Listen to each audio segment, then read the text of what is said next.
অভিনেত্রীদের সঙ্গে কাজ করতে চান শাকিব খান।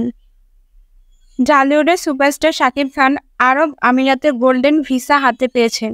সম্প্রতি দুবাইয়ে অবস্থান করা এক ইউটিউবারের মুখোমুখি হন তিনি। সেখানে চলচ্চিত্র নিয়ে তার বিভিন্ন পরিকল্পনার কথা জানান তিনি। সংবাদ মাধ্যম অনুযায়ী এই সাক্ষাৎকারে পাকিস্তানে নিজের অভিনীত ছবি চালানোর পরিকল্পনার কথা জানান শাকিব। এছাড়াও দেশটির সিনেমা ইন্ডাস্ট্রিতে কাজ করার আগ্রহ প্রকাশ করেন তিনি। শাকিব খান বলেন, আমার পাকিস্তানে কাজ করার ইচ্ছা আছে। একসঙ্গে কাজ করতে পারলে তো ভালোই। তারাও বাংলাদেশে আসবে, আমরাও একসঙ্গে শুরু করব। কিন্তু এখন পাকিস্তানের ছবি মুক্তি করাটাই আমার পরিকল্পনা। তিনি আরও বলেন, বাংলাদেশ ও পাকিস্তান এই দুইটি দেশ একটা সময় চলচ্চিত্র নিয়ে অনেক কাজ করেছে। আমরা একসঙ্গে কাজ করেছি।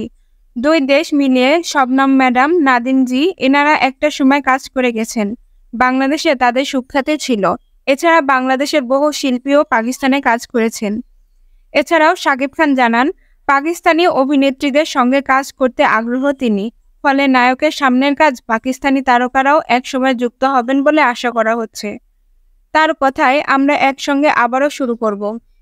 আমি যখন পাকিস্তানে কোনো কাজ দেখি তখন আমরা শেয়ার করি, একে নিয়ে কাজ করলে কেমন হয়, অমুক নিয়ে কাজ করতে চাই।